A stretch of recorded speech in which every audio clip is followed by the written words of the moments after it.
गुरु प्यारी सात संगत जी राधा स्वामी जी। स्वागत है आप सबका एक और नई वीडियो में। संगत जी, आज की वीडियो में हम आपके साथ बाबा जी से हुए कुछ सवाल जवाब साझा करेंगे।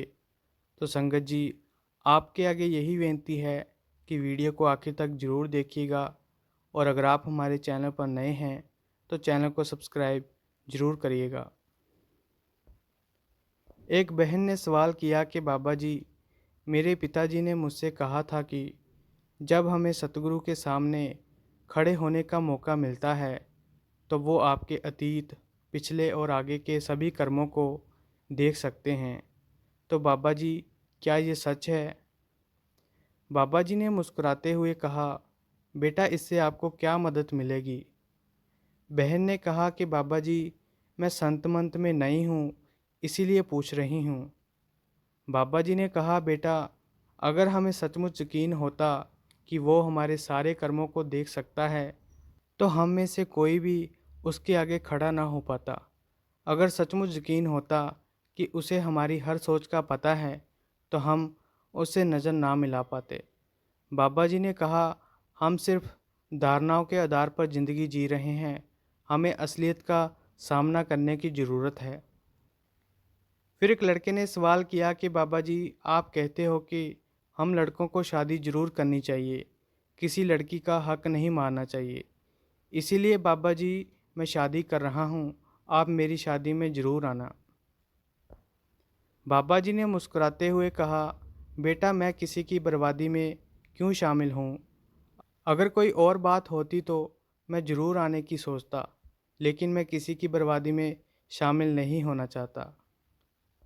फिर लड़के ने कहा कि बाबा जी, दया मेरे बनाए रखना। बाबा जी ने कहा, अब तो तुमको शादी के बाद दया मेर की बहुत ज़रूरत पड़ने वाली है।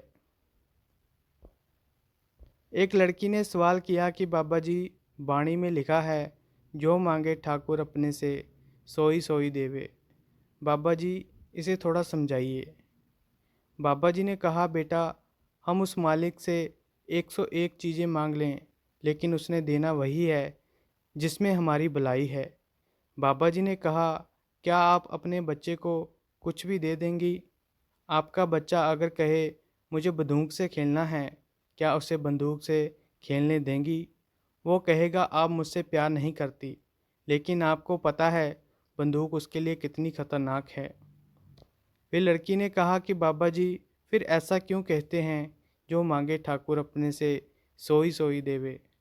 बाबा जी ने कहा, बेटा, पूरा शब्द पढ़े, उसको पूरी तरह से समझे। पहले हम इतने सियाने बने कि जान सके कि मांगना क्या है। क्या हमें सचमुच पता है कि हमारे लिए क्या अच्छा है?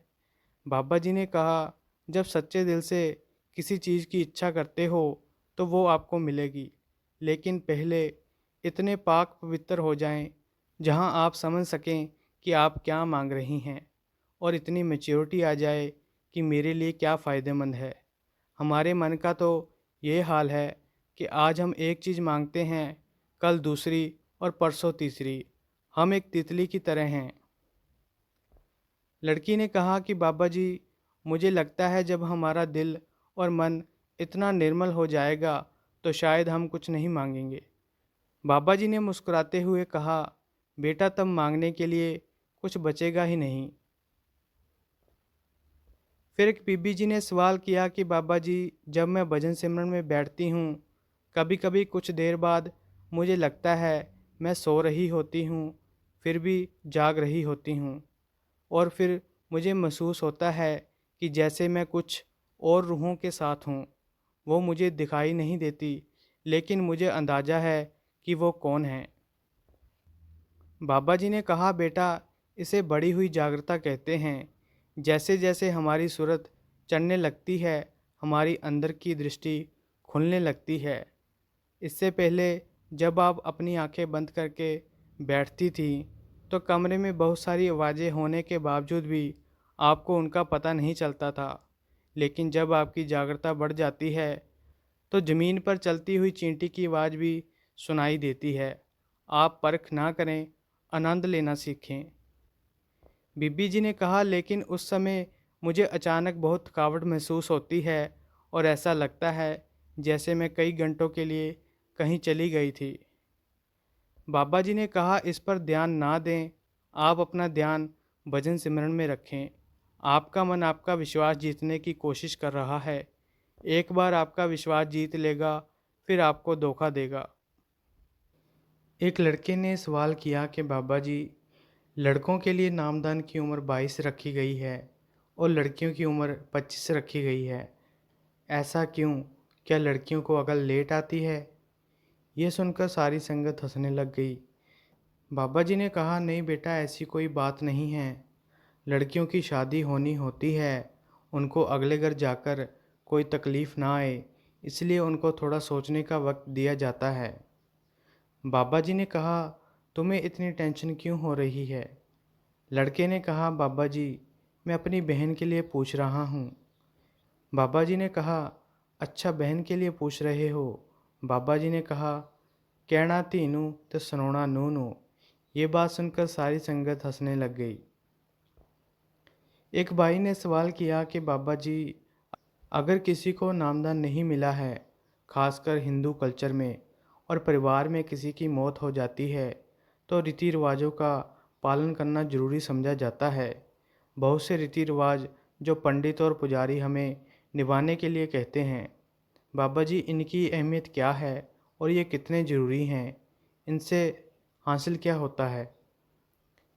बाबा जी ने कहा, बेटा, हम रीति रिवाज किसे कहते हैं? जो कुछ भी हम बिना सोचे समझे करते हैं या जिसकी कोई लॉजिकल वैल्यू नहीं है, उसे रीति रिवाज कहते हैं। ये सारे रीति रिवाज गुजरी हुई आत्माओं से आपका ध्यान हटाने के लिए बनाए जाते हैं। अब आत्मा ने तो शरीर छोड़ दिया। शरीर छोड़ने के बाद जो भी रीति रिवाज आप करते हैं, वो उस आत्मा के लिए कोई मायने नहीं रखते। ये तो ऐसा है जैसे आपने जीते जी तो उसको प्यार नहीं किया और उसके गुजरने के बाद आप रोने लगे, चिल्लाने लगे और उसकी तारीफ़ों के पुल बांधने बेमायने हैं। तो बेटा, ये सब रीति रिवाज बनाने का मकसद था कि आपका ध्यान गुजरी हुई आत्मा से हटकर उस परमात्मा की याद में लगे, अच्छी सोच में लगे। तो संगत जी, ये थे कुछ सवाल जवाब। अगर आपको ये वीडियो अच्छी लगी तो लाइक, शेयर और कमेंट करें और चैनल को भी सब्सक्राइब ज़रूर करें जी। राधा स्वामी जी।